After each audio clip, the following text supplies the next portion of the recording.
Schôdza o odvolávaní Roberta Fica aj Pavla Pašku sa nedávno skončila.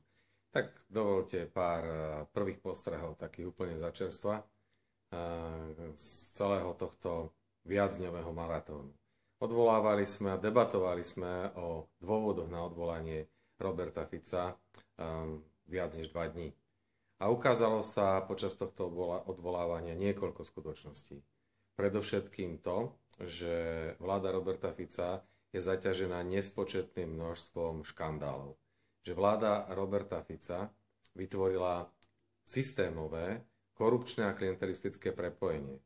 Čo v normálnej reči znamená, že na Slovensku nič nevybavíte, pokiaľ chcete niečo riešiť so štátom, či už v oblasti eurofondov, či už v oblasti verejného obstarávania, alebo v akejkoľvek inej oblasti, kde sa jedná o verejné prostriedky, bez toho, aby ste boli spojení a prepojení so štruktúrami strany Smer.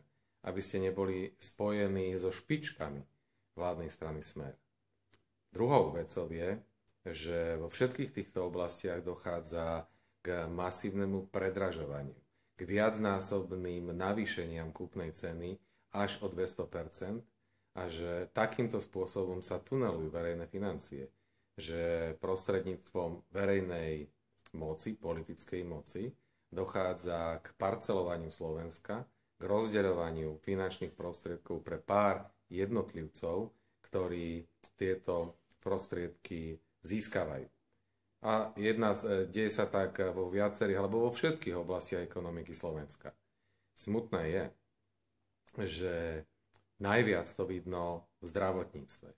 V zdravotníctve, o ktorom vláda Roberta Fica a Robert Fico osobne veľmi rád hovorí ako o sektore, kde sa nemá obchodovať.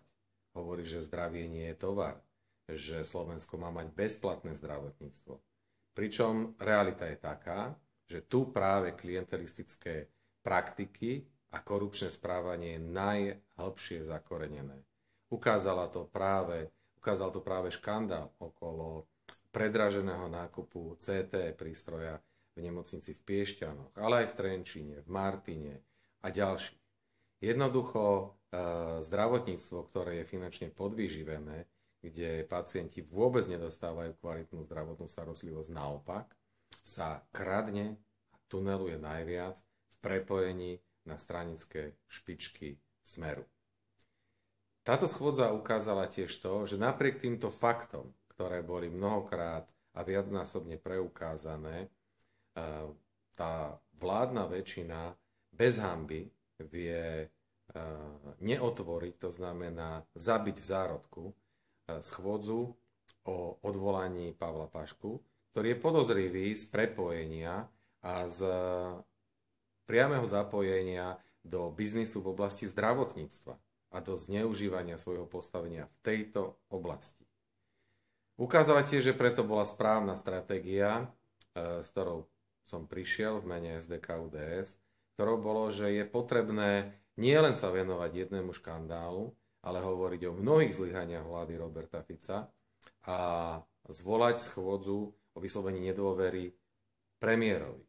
Pretože len takáto schôdza môže riadne prebehnúť a len vďaka tomu sme takmer 50 hodín mohli pred tvárou celého Slovenska poukazovať na chyby, zlyhania a spreneveru voličských ľubov práve vládou Roberta Fica.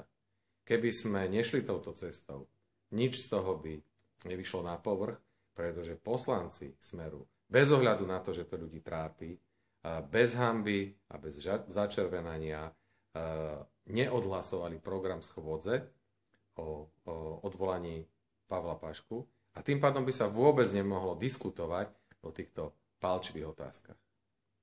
My však určite nekončíme.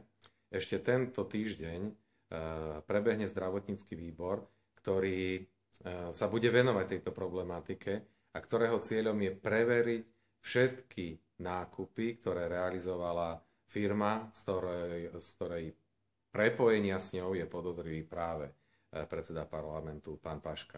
Aby sa preskúmali všetky nákupy, miera predraženia, miera poškodenia a ochudobnenia verejných zdrojov a slovenského zdravotníctva, to znamená pacientov, všetkých občanov. A určite v tom budeme pokračovať aj v iných oblastiach ďalej a robiť svoju prácu, to znamená opozičnú politiku.